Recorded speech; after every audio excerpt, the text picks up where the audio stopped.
nila, pero lang kung sunugin ni nandyan man yan,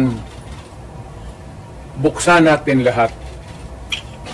Huwag na lang muna yung ibang ngayon yung this year lang.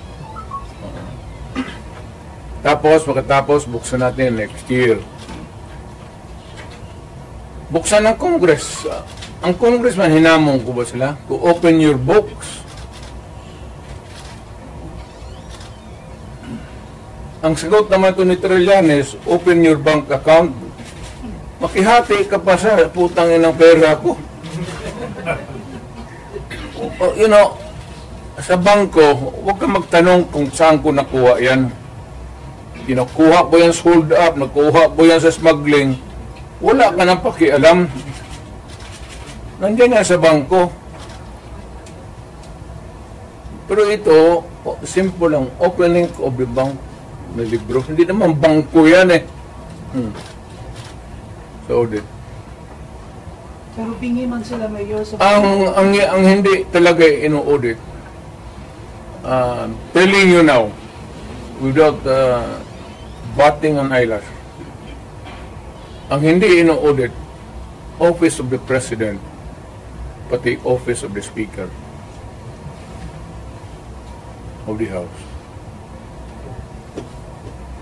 Hindi ka magtanong ka ng witness. Katabi ko, speaker man yan. No? Tanongin mo ba kung may malakas ba na sira ulo dyan sa audit na mag-audit. Audit lang yan.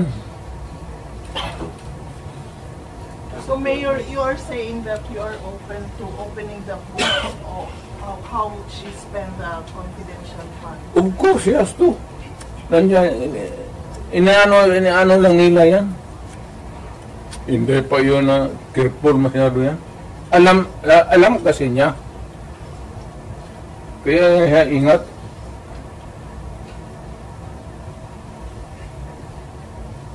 So why can't she just explain it, Mayor?